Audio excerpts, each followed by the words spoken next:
City news today live में आपका स्वागत है। ग्राम पंचायत राज ओलीपुर सरहचिया से मुखिया पद हेतु उम्मीदवार सतीश चंद्र शरण, प्रखंड रूनी सैदपुर, जिला सीतामढ़ी। सिटी न्यूज़ की टीम सीतामढ़ी डिस्ट्रिक्ट का भ्रमण कर रही है। इसी क्रम में हमारे साथ सतीश चंद्र शरण जी हैं। शरण जी अपना पूर्ण परिचय देंगे। सर, मेरा नाम सतीश चंद्र शरण और मैं पिछले 15 वर्षों से जॉब में था और जॉब रिजाइन करके मैं यहाँ आया हूँ समाज सेवा के लिए कार्य में।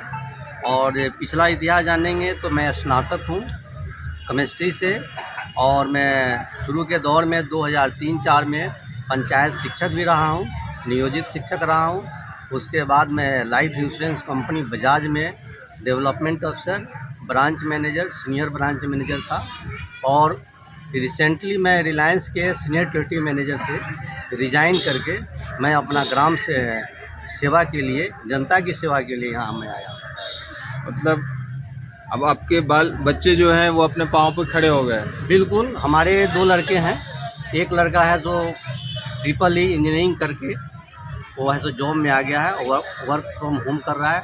दूसरा लड़का रायबरेली में पायलट है और वो अपना काम है तो ट्रेनिंग प्लस कंपटीशन दोनों कर रहा है। मतलब आप अपने सारे जिम्मेदारी से मुक्त हो गए, अब पंचायत की सेवा में लीन हैं? जी, मैं अपनी लाइबिलिटीज़, हमारी व्यक्तिगत लाइबिलिटीज़ कम हो गई है, बहुत कम हो गई है, तो मैं टेंशन फ्री काम में आ गया हूँ। और हमारे पास लाइबिलिटीज़ नहीं है, फैमिली लाइबिलिटीज़। मैं अपना बिजनेस भी शुरू किया हूँ और हमारा ज़िंदगी का कुछ 5 एजेंडा है।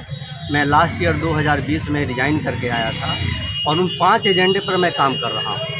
अब ये बताइए कि जनता अगर आपको चुनती है और मुखिया पद पे आसीन करती है जी, तो ये जो पंचायत है बहुत ही पिछड़ा है, यहाँ पे मूलभूत सुविधाओं की कमी है जी। तो इन सभी सुविधाओं को मुहैया कराना, जनता का जो विश्वास कायम करना, ये सब चीज़ आपसे संभव हो पाएगा? बिल्कुल, उन्हीं सब कार्यों को देखते हुए मैं पिछले 15 वर्षों का इतिहास देखा हूँ और पिछले 15 वर्षों में ग्राम का कोई भी है सो विकास नहीं हुआ है। या बिजली का योजना हो या प्रधानमंत्री आवास योजना हो, काफ़ी घपला चला है, करप्शन हुआ है। चाहे वृद्धा पेंशन हो, ने छोटी छोटी आवश्यकताएं हैं, यहाँ के जो प्रधान हैं, प्रतिनिधि हैं, उन्होंने नज़रअंदाज कर दिया है। और करप्शन तो यहाँ घोर घोर कर है सो सब जगह है सो व्याप्त है। तो पंचायत में आप भी देखे होंगे कि कोई भी सड़क सुव्यवस्थित नहीं है, ना ही ग्राम में कोई स्ट्रीट लाइट लगी हुई है। जल नल योजनाओं को आप देखेंगे तो है सो बिल्कुल ध्वस्त है, बिल्कुल फेल्योर है। और सुरक्षा के मायने में है सो बिल्कुल असुरक्षित, इसलिए कि यहाँ शराब का धंधा, हमारा गांव आपको मैं बता दूं, आज से 5 साल पहले बहुत नाम वाला था। यहाँ बड़े बड़े अफसर, बड़े बड़े पदाधिकारी, बड़े बड़े शिक्षक रहे हैं और इस गांव का नाम जिला में ही नहीं बिहार में फेमस था कि ओलीपुर में ऐसे प्रोफेसर हैं, ऐसे कर्नल हैं, ऐसे मिलिट्री के अफसर हैं, इस वजह से फेमस था। लेकिन 5 वर्षों में सारा गुण होते हुए भी एक अवगुण हमारे पंचायत को डुबा दिया है।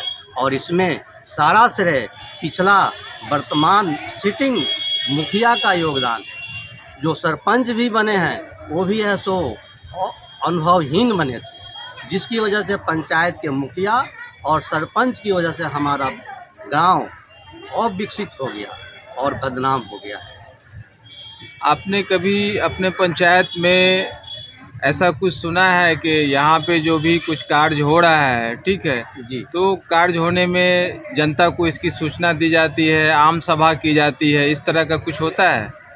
मेरी जानकारी में, पुष्ट जानकारी मैं बता रहा हूँ, पिछले 5 वर्षों में एकमात्र आम सभा हुआ, एकमात्र। जब वो जीत कर आया था तो आम सभा हुआ था, उसके बाद कोई भी आम सभा नहीं हुआ।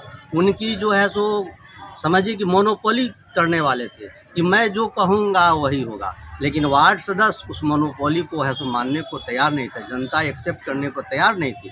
उनको जनता से और वार्ड सदस्य से भय हो गया कि यदि आम सभा फिर होगी तो असफल होगा। उसके बाद उन्होंने कोई सभा ही नहीं किया है, सब कागज पे हुआ जी, ओनली पेपर पे हुआ है। अब अंत में ये बताइए कि आपके पंचायत में शिक्षित जो युवक है बेरोजगार हैं उनके लिए आपके लिए कुछ सोच है आपके पास?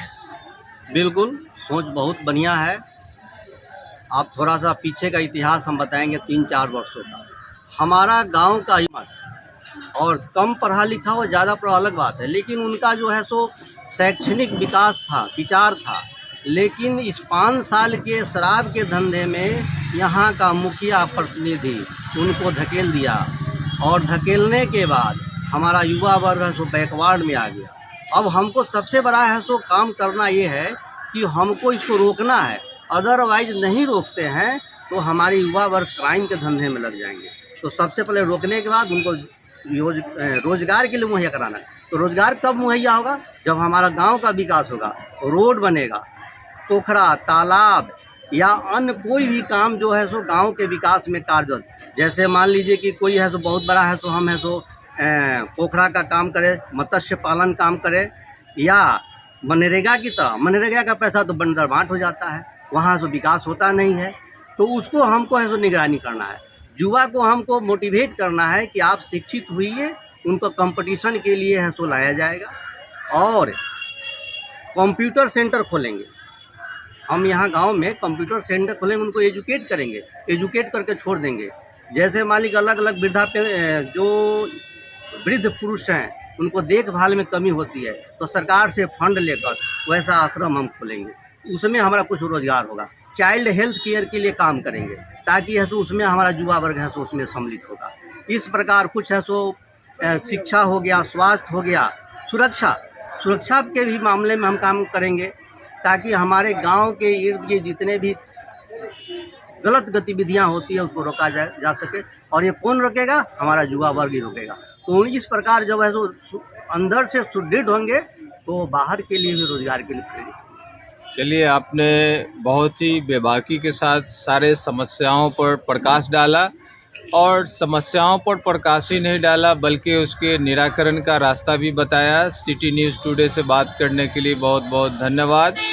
सिटी न्यूज़ की टीम सीतामढ़ी ज़िले के तमाम वासियों से अनुरोध करती है कि शिक्षित, सुयोग्य, कर्मठ और सहनशील उम्मीदवार का चयन करें, बिना किसी लोभ लालच के, बिना किसी डर भय के।